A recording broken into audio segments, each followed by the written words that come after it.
La historia reciente de México estuvo...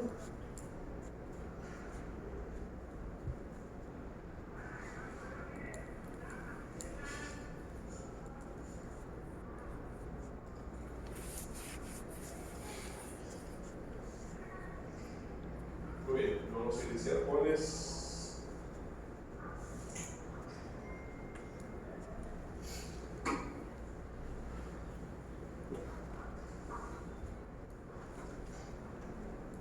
Bueno, apellidos.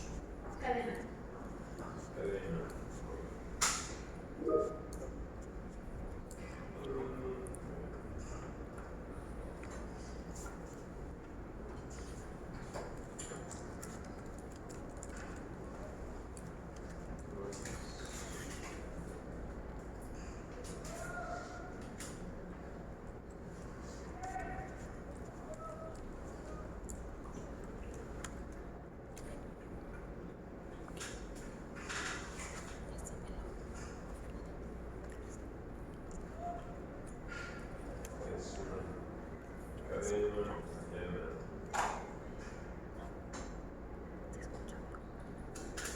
Hoy es 3 de septiembre.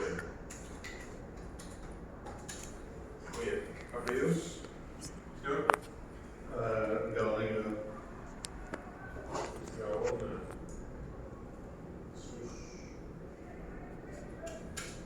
¿Por allá? Apellidos. Pero Espino. Camperos. Camperos. No, yo. Pero Espino. Pérez. Villanueva. Villanueva, Hernández. Sí. Rosas. Juárez. Rosas Juárez. Cassandra. Méndez, sí. Miguel Ángel. Sí. De la Villegas. Redillo. Muy bien. Pues bueno, vamos a iniciar. Tuvieron una conferencia de Nietzsche la vez pasada. ¿Cómo les fue? ¿Qué les pareció? Muy interesante. Interesante. A la luz allá los literatos, ¿qué les pareció Nietzsche? Muy bien. Sí. ¿Qué les pareció en términos de, bueno, ustedes lo habían leído? La verdad es muy buena. No conocen mucho que... Bueno, es interesante el formato que presentaron. Claro que Nietzsche tiene muchos lados oscuros. Tendremos que remitirnos a los antecedentes para entender cómo Nietzsche pues, habla, ¿no? De Dios ha muerto y cómo de alguna manera caracteriza al superhombre, y el superhombre se convierte en la nueva aspiración de una sociedad que describe Nietzsche. Es decir, que no necesitamos dioses, sino superhombres, es decir, superpersonas, personas que pudieran darnos el nuevo portal, la nueva guía. Es decir, ya no un Dios que nos lleva por un camino hacia el bien y hacia el cielo, sino un superhombre que nos lleva a la felicidad terrenal, ¿no?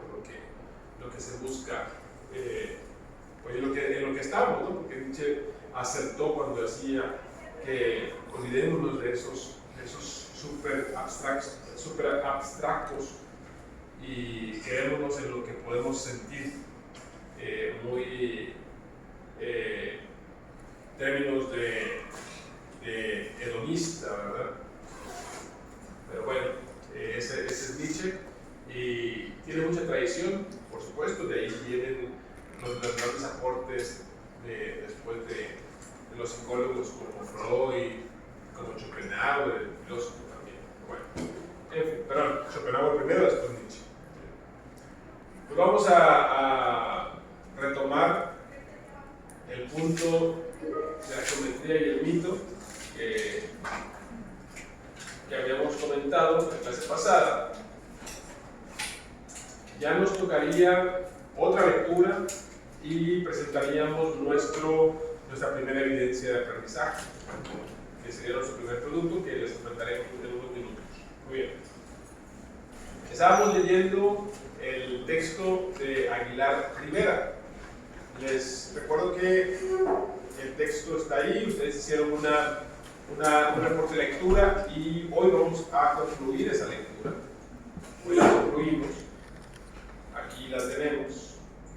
La geometría y el mito. No la pudimos concluir porque tuvimos la conferencia, pero pues aquí está. La voy a comentar porque si me deja. Ya está. Y es Aguilar Rivera con la geometría y el mito. Vamos a retomarlo porque nos va a llevar a los caminos de la economía, del liberalismo, que tiene mucho que ver también con los temas filosóficos, porque así se entiende la economía, con temas filosóficos. Muy bien. Vamos, por favor. Ahí. Una frase como la anterior puede ofender a muchos constitucionalistas. Pero entonces vamos a ver la frase anterior. Ahí. Juan Antonio Aguilar Rivera esboza una respuesta sobre por qué florece la democracia, pero no la libertad. Si bien afirma, la democracia se ha instalado en México, no ha ocurrido lo mismo con las libertades fundamentales de los individuos. Así, desde sus primeras páginas, la obra de Aguilar Rivera refiere que la necesidad de centrar la atención en la estructura de constituciones empobreció de una manera singular la tradición liberal latinoamericana. Muy bien, y hacíamos un recuento de las leyes, que por qué necesitamos leyes, ¿verdad? Y hacíamos también alguna referencia a la Biblia, que decía Samuel, danos un rey en lugar de un Dios que no podemos ver, un Dios abstracto, lo que estábamos hablando de Nietzsche, cómo en cierta medida ya no necesitamos un Dios, sino alguien que nos mande como tal y que nos castigue por no obedecer, porque de manera abstracta no funcionaba. Entonces, eso. Y bueno, ahora sí. Una frase como la anterior puede ofender a muchos constitucionalistas. Sin embargo, lo que intenta demostrar Aguilar Rivera en su ensayo es que las ideas importantes de Europa y de Estados Unidos fueron tomadas por personajes de la historia mexicana como parte de una propuesta liberal, pero también desaparecieron otras preocupaciones de índole filosófica o económica. Aguilar Rivera se atreve a afirmar la poca producción hispanoamericana de ideas propias. Así es, y matamos todo lo hispanoamericano. No es que nosotros estemos en contra de la producción de lo que hay en nuestro país o en Hispanoamérica, sino que, bueno, le damos un valor menor que todas las producciones. Por ejemplo, está Hollywood, ¿no? Las películas. Preferimos Hollywood a una película mexicana, ¿no? ¿Qué película mexicana se le viene a la mente?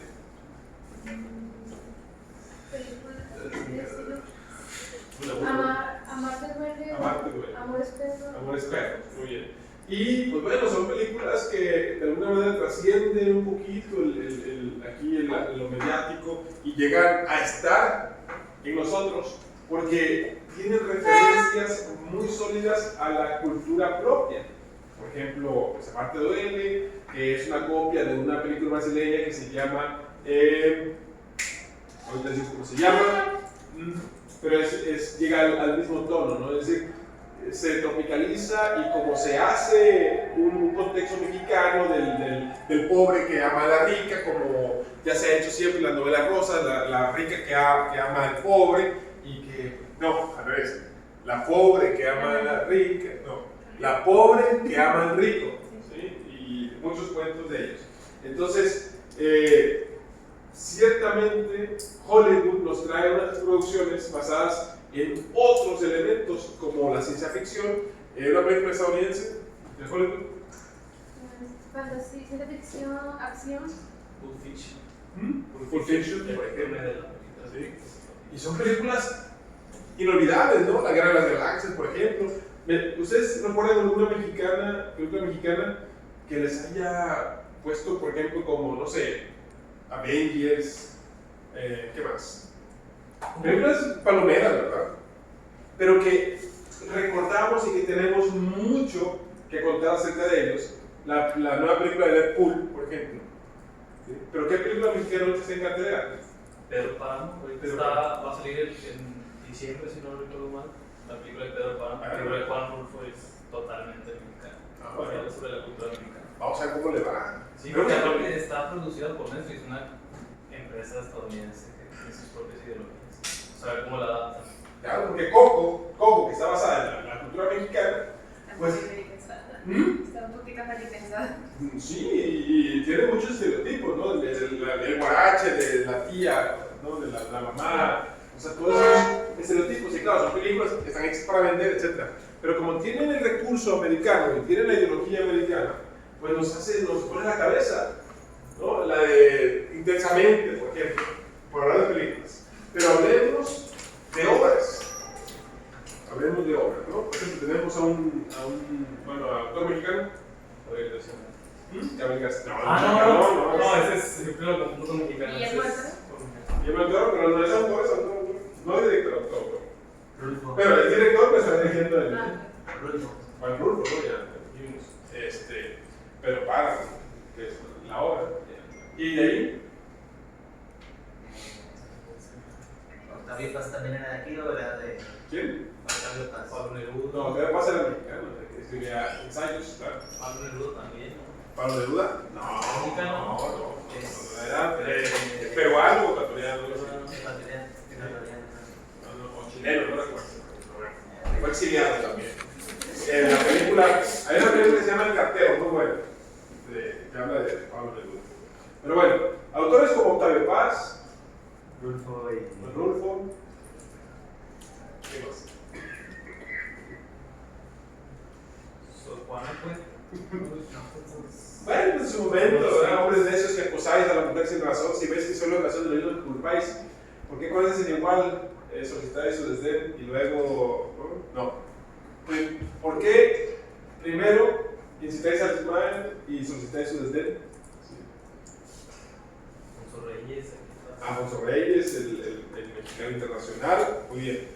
Y allá vamos Octavio Paz, Juan Rulfo, ¿qué más? Octavio Paz, Juan Rulfo, Alfonso Reyes. Aguilar Rivera. Bueno, pues sí. Pero no lo conocíamos, ¿verdad? O sea, no lo es conocido. Tenemos que ir escarbando mucho para encontrar rasgos de lo que nosotros hacemos. Y claro, tenemos ahorita muchos autores, como en educación vemos a Vygotsky, vemos a Piaget, vemos a Freire, brasileño, vemos a Comenio, vemos a Freud, vemos a Fuller, a Benjamin Lockman, vemos muchos autores, muchos países. Pero bueno, no nos quedamos. Y no es que, como dijimos la clase pasada, no es que seamos malinchistas, sino que estamos tan normalizados en que lo mexicano, lo nuestro, lo hispanoamericano, pues tiene un nivel bajo. Y puede que sí, porque no tiene la misma capacidad de recursos que tendría un Hollywood o una editorial que se gasta muchos pesos. Esta chica de RBD que vendió muchos libros, que hizo poemas, que fue a la FIL de Guadalajara, que yo comenté, que la ignorancia es temeraria, Dulce María. Sí, esa chica de RBD, ¿no? Sí la identifica. Hizo poemas y vendió muchos libros. Claro, lo mediático vende, ¿no? Es decir, vende. Es un tema de mercadotecnia y ahí es donde entramos al neoliberalismo y ahí es donde entramos al tema del liberalismo, donde pues, el mercado se interpone en ello. Hoy ¿cuánto cuesta un libro? Un libro, ¿qué quieran? Un libro está entre los 200, un poco más de 250 y puede rebasar hasta los 400. Entre los 200 y 400 más o menos. Eso viene dentro de la editorial. Sí, está ahí, sí, Los especial. Penguin, los nuevos de Penguin valen entre 500 a 1000 pesos. Entonces está caro. Depende de la historia. O sea, tener un libro es un lujo. Bueno, Sí, es un negocio, ¿no? Es decir, claro que sean algunos es PDF, pero pues no queremos leer PDF. Pero bueno, nosotros estamos hablando de la poca producción hispanoamericana de ideas propias, porque tomamos muchas ideas de otros países. Pues bueno, aquí en el tema de los autores mexicanos, cuando hablamos de Octavio Paz, cuando hablamos de Juan Rulfo, cuando hablamos de Alfonso Reyes, hablamos de ideas originales. Se murió García Márquez, ¿y qué escritor le vamos a heredar a nuestros hijos, ya de cualquier país? Al menos en español. ¿Cuál le vamos a heredar? Pues, como usted dice, o sea, puede ser un conocimiento adquirido de diferentes culturas. Por ejemplo, los que tú consideres, primeramente los que uno como padre llega a considerar como importantes para formar una ideología propia. Ya después la persona individual puede ir formando su carácter, puede ir adquiriendo libros, por ejemplo, de Rusia, está Tolstoy, Dostoyevsky, después de Colombia, otros de Perú, de África también. O sea, pero ustedes son la última generación que vio vivo a un escritor como García Márquez. Ya los que vienen, ya no van a saber quién es García Márquez, ni Octavio Paz, ni Alfonso Reyes. O sea, es muy poco lo que nosotros tenemos ya como bagaje cultural propio, ¿no? Amado Nervo, bueno, estamos hablando de Hispanoamérica. Amado Nervo, ¿algo de Amado Nervo? Perlas negras. Perlas negras, ¿saben? No. Pero tengo un libro chiquito de esos que lo hizo de la editorial universitaria de Chiquillo. Muy bien. Es que es eso lo que nosotros hemos olvidado, ¿no? No se han vuelto a imprimir grandes tirajes de ese bagaje, ¿no? que se supone que debe de regir en nosotros, en nuestras escuelas, ustedes mismos, ustedes mismas. Y bueno, leemos y consumimos lo que mediáticamente pues, nos impacta. Hoy lo que se está viendo mucho, perdón por traerlo a colación, que no debería, pero bueno, mediáticamente, ¿qué es lo que está ahorita? ¿De qué sentido? Mediáticamente la televisión. Eso es lo famoso. Eso es famoso, ¿no? Entonces, y se consume, y se consume, y se consume. ¿No? Y se consume. Malcolm in the Middle. Magnífica serie, ¿verdad? Hermosa serie. Y traemos series, las doblamos al español y pues bueno, se convierten en íconos culturales. Pregúntenle a sus papás qué veían en la tele y se van a dar cuenta que, a ver, sus papás qué veían. Tal vez de los 2000, como cuando estaba de moda, como el boom de Betty la Fea, no sé, los 2000. Bueno, Betty la Fea, por ahí. ¿Qué más? Las del Santo. Ante el Santo, bueno, el tema mexicano, ¿verdad? Ya que están viejitas. Pero. Los de Pedro Fernández. Pedro Fernández. No, está chiquito. Claro, pues es eso. ¿Y ustedes, cuando chiquitos, qué veían? Caricatura. ¿Cuál? Ya no. Los Vallartinas. Dragon Ball no es de tu época. Pero yo lo veía chiquito. Dragon Ball, sí, yo creo que estábamos pequeñitos nosotros. En el canal 5 lo pasaban y era lo que yo veía. Sí. Pero bueno, sí, Dragon Ball, ¿qué más? Max Steel. Max Steel. ¿Qué veía Max? Nadie es que veía cosas más.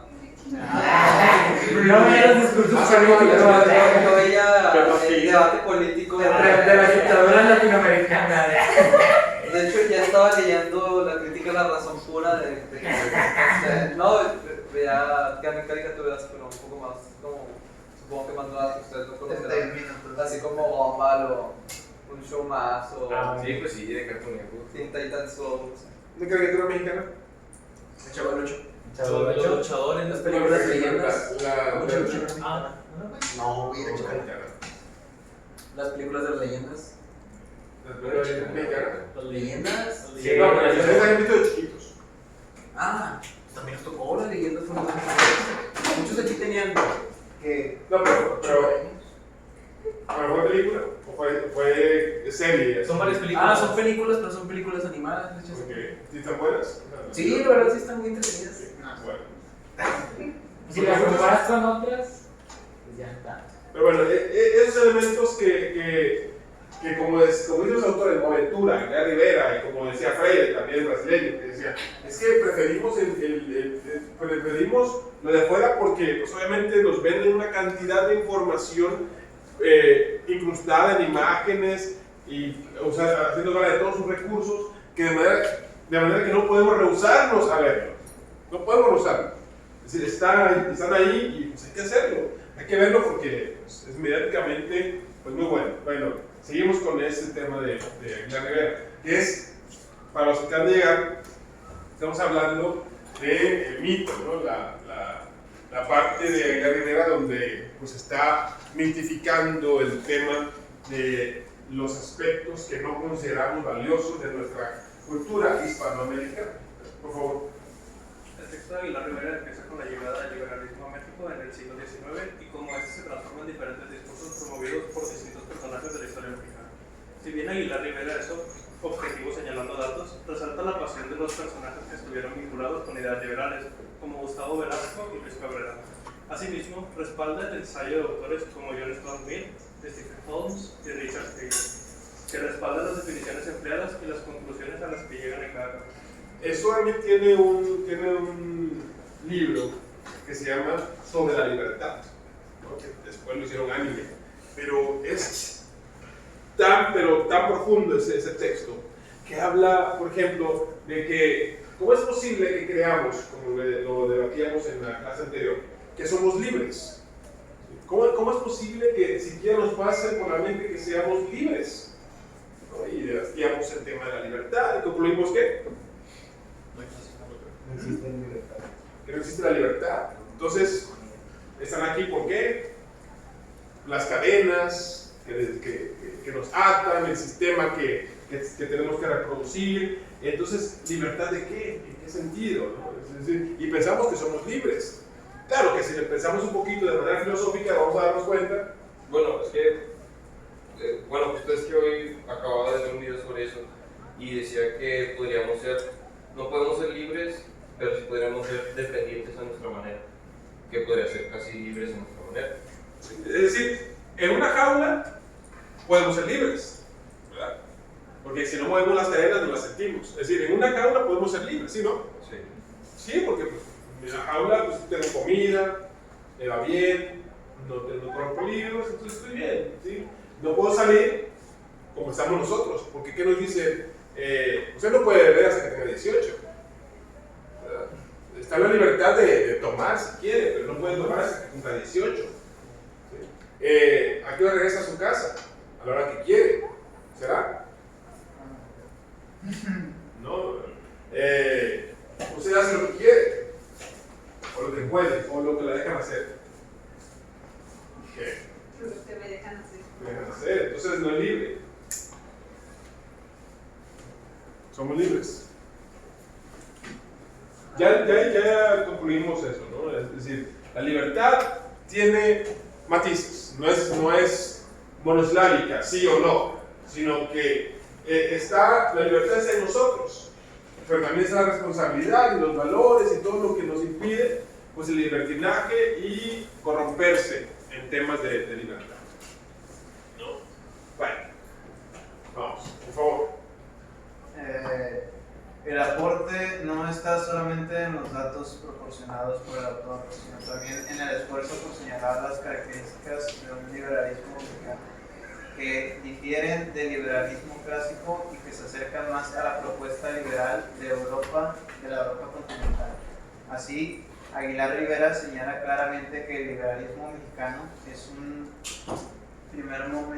en un primer momento no fue como en otros países, un liberalismo que albergará la tolerancia religiosa y la separación de la Iglesia del Estado, siendo este un rasgo no exclusivo de México, sino de toda Hispanoamérica. Muy bien, gracias. Un liberalismo que albergara la tolerancia religiosa, ni la separación de la Iglesia del Estado. ¿Sí?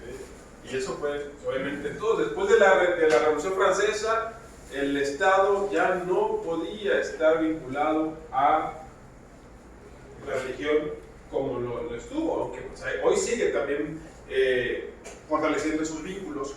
Pues de hecho, en Inglaterra, si Inglaterra, que era pues muy intolerante, eran muy intolerantes, no había libertad, tanto así que los protestantes tuvieron que salir, Y salieron, ¿y a dónde llegaron?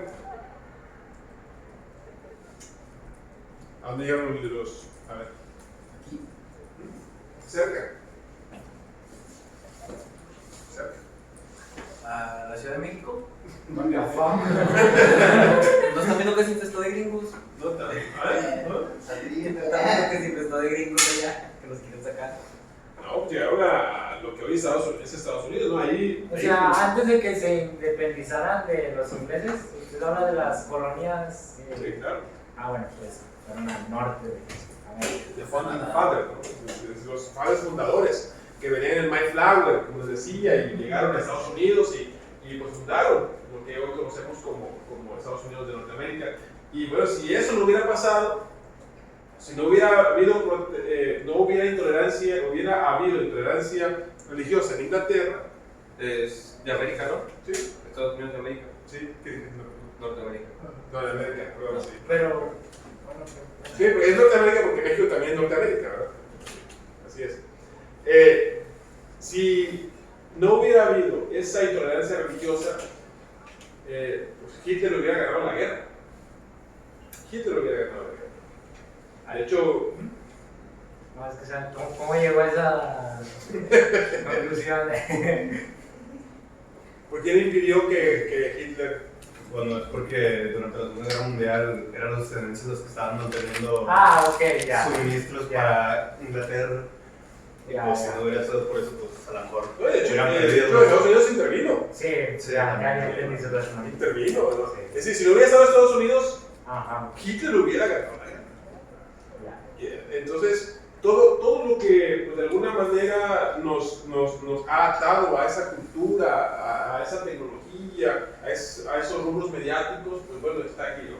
Esto del liberalismo pues también merece su atención aparte y lo vamos a abordar porque más adelante vienen aspectos que nos van a hacer falta si no abordamos este punto del liberalismo, que ustedes por lo visto lo tienen muy...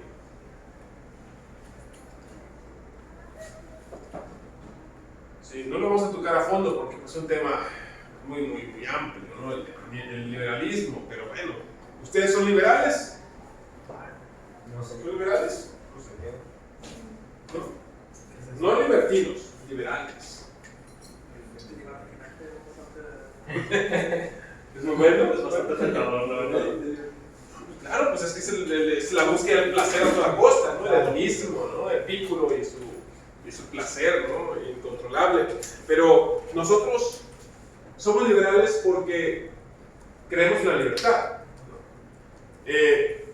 Como les decía en clases pasadas, nosotros debemos de tener respeto irrestricto por el proyecto del otro, siempre y cuando ese proyecto sea obviamente positivo y que como decíamos en esa clase, ¿qué tal si quiero matar a alguien? No se trata de eso, se trata de que el proyecto sea positivo, que el proyecto genere plusvalía social. Y bueno, entonces vamos a ver el liberalismo porque lo menciona mucho Aguilar Rivera y lo va a mencionar también el autor siguiente, que es Stanley, que también vamos a ver y que ya está ahí en archivos, la lectura. Y bueno, antecedentes. Por favor, Max. Con la revolución industrial, o sea, el capitalismo de la gran industria, aparece en Europa en el siglo XVIII una corriente de pensamiento económico llamada liberalismo. El liberalismo atacó los obstáculos que el feudalismo imponía al comercio, a la producción y a la libertad de intercambiar trabajo por salarios. Impulsó la acumulación de capital y el desarrollo de las fuerzas productivas. Muy bien. Y bueno, y el tema económico. ¿Por qué el tema económico? Bueno, dígame qué no tiene que ver con dinero actualmente. El sol. El sol. ¿Seguro? Muy no preparado. El sol como él mismo no tiene que ver con dinero. Nosotros le damos el valor. Sí, no, claro, pero usted no puede estar todo el día en el sol. No. Pero que no iba con que podemos darle valor a que no podemos darle valor. Sí, no, pero nosotros, eso es el universo. Ok. Porque, pues, bueno, todo lo que está en la naturaleza tiene valor económico. Sí. No, sí. A ver.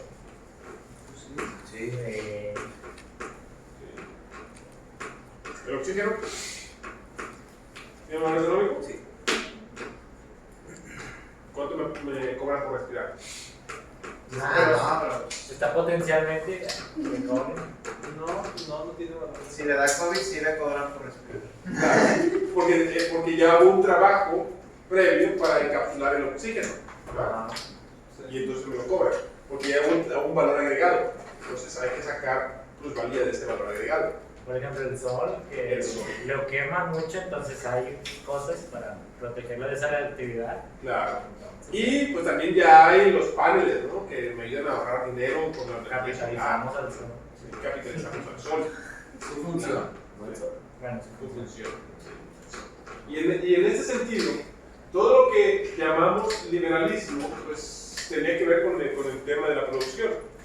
¿De qué manera nosotros pues, llegamos al punto de que pues, no somos, si hablamos un poquito de términos económicos, no somos nada, si no tenemos ropa, celular, lentes, casa, una nevera, un refrigerador en casa, internet?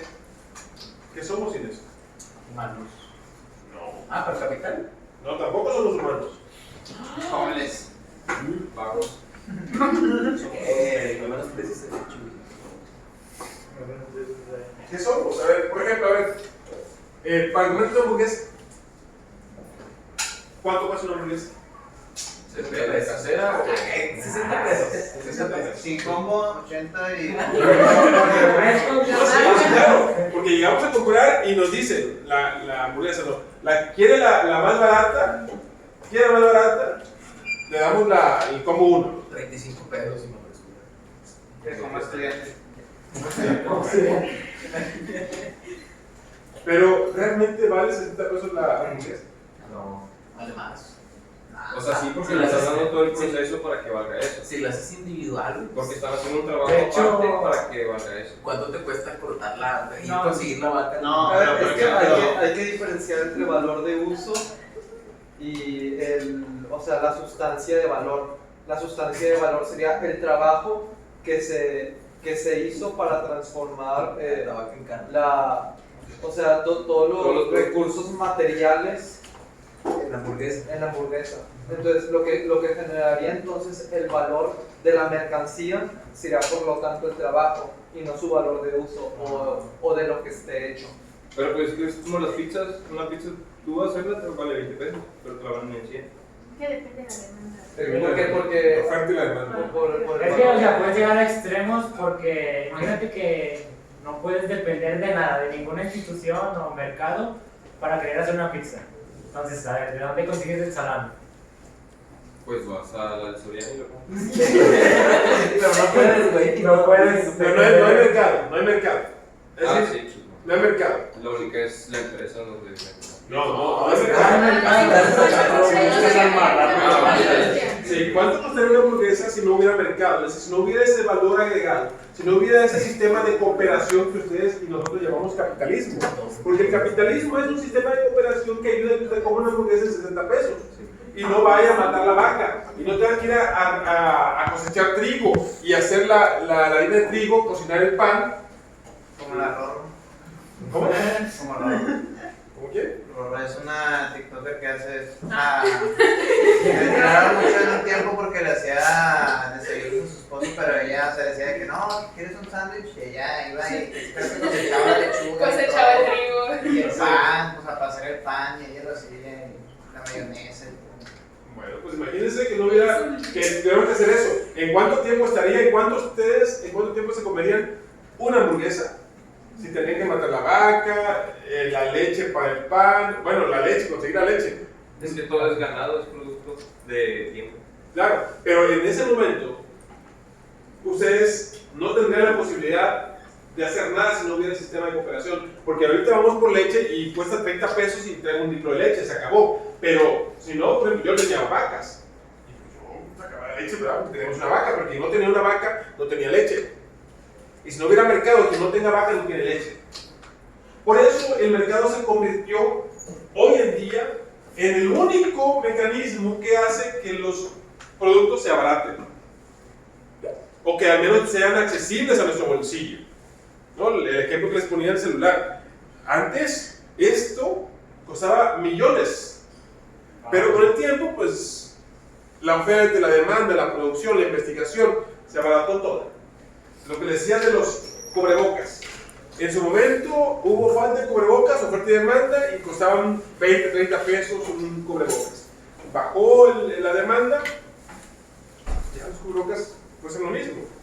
El limón, la cerveza, cuando escaseó la cerveza, había gente haciendo filas para la cerveza. ¿Y cuánto costaba? Como 1,000 pesos de 12. Y había gente haciendo fila. Y había gente. Sí, porque no había, ¿no? Entonces la oferta y la demanda. Entonces ese sistema de cooperación se llama capitalismo. Claro, estamos hablando de la versión buena, ¿no? Del capitalismo, es decir, el capitalismo paternalista que hace que todos podamos comer de manera cooperativa, sin problemas. Ya después nos vamos a ir a la acumulación de riquezas y ya se convierte en una tergiversación de los sistemas económicos. Pero bueno, entonces, el liberalismo es que podamos hacer mercados sin problema. El problema es que ven los abusos, y por eso el liberalismo, como era libre mercado, pues tenía muchos efectos. ¿Como cuál? El monopolio. El monopolio, por ejemplo, ¿no? Que ahí es donde dicen, a ver, ¿por qué monopolio? Porque la gente no dejaba que otras personas vendieran el mismo producto. Lo que pasa con los taxis en el aeropuerto. ¿Cuánto les cuesta un taxi en el aeropuerto? Sí, como 1,000 pesos. Depende de la zona, ¿no? Se diga si se encarga. Ah, sí, claro, porque ahí también te cobran por que es zona turística, y como se supone que van a turistear y llevan dinero, pues tienen que cobrar. Pero, por ejemplo, del aeropuerto a la zona de Lincoln, donde vive su servidor, eran 850 pesos. Y me iba bien. 850 pesos. Hay veces que también hacen eso en las plazas comerciales, de que Plaza Fiesta, o sí, de que hay taxistas que son de la plaza en sí, y dicen eso. Y esos son los vicios del mercado que, por supuesto, dieron lugar a que el liberalismo no fuera tan efectivo. Pero ¿de quién era el problema? ¿Quién era el problema? 50-50 por la demanda. Nosotros porque demandábamos el servicio. Porque quieren quitarnos el precio. No, claro, es un Uber ¿cuánto les cuesta? Y más cuando llueve, y más cuando es hora pico, ¿cuánto les cuesta? Hay demanda. Ya vamos a llegar al neoliberalismo, pero en ese momento el liberalismo obviamente tenía muchos obstáculos, y los obstáculos eran precisamente el interés de las personas por monopolizar y por no dejar que otras personas vendieran. Cuando yo llegué aquí a Nuevo León, yo me fui a los mercaditos a vender piña colada. Yo trabajé en bares y ese rollo. Entonces me fui y me iba bien, pero ¿qué creen? ¿Qué creen? Sí, porque el que vendía las aguas y los smoothies y todo eso, pues dijo, le dijo al que administraba todo eso, quitando clientela, ¿qué pasó? Y pues me quitaron, porque en lo que se supone que era un libre mercado se convirtió ya en una mafia, y eso es lo que sucede a grandes rasgos. Antes había Coca-Cola, Pepsi-Cola y Bicola. Yo ya lo hice Bicola. Yo sí, pero ya muy poco. Sí. De hecho, eso fue porque, bueno, lo que yo tengo entendido es que como que se estaba popularizando mucho la Bicola aquí, y Coca-Cola le dijo a todos los que vendían Bicola, que tenían refrigeradores de Coca-Cola, que si no, o sea, ellos podían seguir vendiendo Bicola, pero no querían que metieran en sus refrigeradores. Claro. Porque lo que se ha prohibido aquí es el monopolio, pero imagínense, ¿cómo vamos a competir? Yo quiero hacer un refresco de cola, ¿cómo le compito a Coca-Cola? No se puede. No se puede. La tiendita de la esquina, las mataron. ¿Quién las mató? Los Oxxos. Porque los Oxxos tienen, pues obviamente, horario extendido, tienen clima, ahí puedo hacer mi recarga, puedo ir por un café, puedo ir por esto, por lo otro. Es decir, es multifuncional y efectivo. Y la tiendita de la esquina, pues bueno, pues los productos, ¿me explico? Entonces, El pez gordo se come al chico.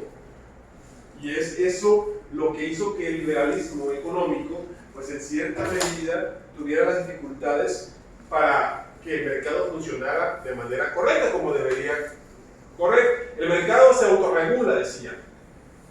Se autorregula. Llegó un momento en Rusia que una rebanada de pan costaba un mes de sueldo. Un mes de sueldo.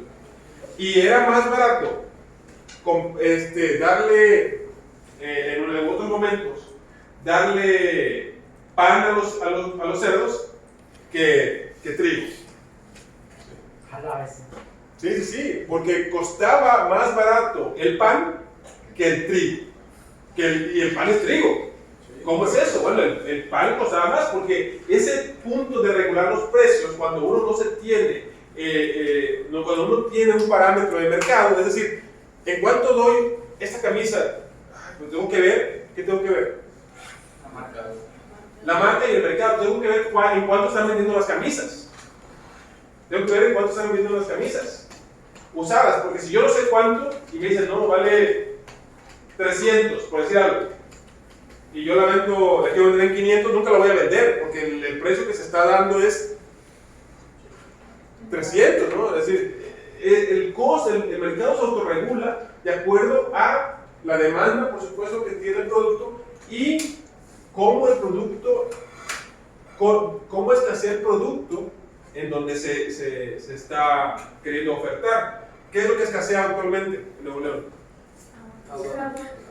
El agua, no, ya no, porque ya llovió, ¿verdad? ¿Y cómo nos andábamos peleando, no? Por el agua. ¿Y cuánto costaba? ¿Qué subió por el agua? El papel, no sé por qué. Subió todo. No, porque pues, el agua sirve para todo. El agua es necesaria. Sí. Bueno, entonces, el liberalismo atacó los obstáculos que el feudalismo imponía al comercio. ¿Por qué el feudalismo? Porque solamente los señores feudales que producían cierta cantidad de productos podían venderlo. Antes usted tenía que ir con su vaca, que era lo que tenía de valor, cambiarla por papas. Pero como no le podía arrancar una pata a la vaca, para comprar 1 kilo de papas tenía que... ¿Qué tenía que hacer? ¿Dar un cambio equivalente? ¿Cómo qué? Te doy tantas semillas de papa, tantas semillas de calabaza, tantas semillas de trigo por tu vaca. Pero yo tenía que dar mi vaca y yo me tenía que dar el equivalente a la vaca. O sea, por eso se creó la moneda. Para no cortarle la pata a la vaca y que pues, me diera 1 kilo de papas, por decir algo. Entonces ese intercambio se dio porque antes eran monedas de oro. Hoy ya todos hemos acordado que una moneda de este tipo, que ya no sé qué material es, bueno, vale algo equivalente a 10 pesos. Y estamos de acuerdo. Pero solamente aquí en México, porque si yo me la llevo a Brasil, que un real se parece a esto, porque un real es casi igualito, no me lo van a aceptar. No vale. Por eso es un tema de acuerdos. Entonces estamos de acuerdo que la economía funciona aquí. Pero ¿por qué aquí lavar un carro cuesta ¿cuánto? 80 pesos. 80, 100 pesos. No, cuesta 100 pesos. ¿Nunca has ido a hacer coche casero? En mi carro. Bueno. Cuesta lo que cuesta, 100 pesos, pero en Estados Unidos vale más. ¿Por qué? Se lavar un carro. La tasa, como decía, de capitalización, donde por el mismo producto, pues te dan otro pago, debido a que, pues, bueno, no todo el mundo quiere lavar un carro. Entonces, lavamos platos porque no todo el mundo quiere lavar platos. Cuando su presidente Fox dijo, hacemos los trabajos que ni los negros quieren hacer. Chico Fox. ¿Y cómo cree que reaccionaron los negros en Estados Unidos? ¿Quién sabe? Obviamente, pues hubo una polémica porque, caray, ¿cómo es posible que me digas que ni los negros? O sea, ¿a qué se refería? ¿No? Bueno, ¿Qué quieres decir?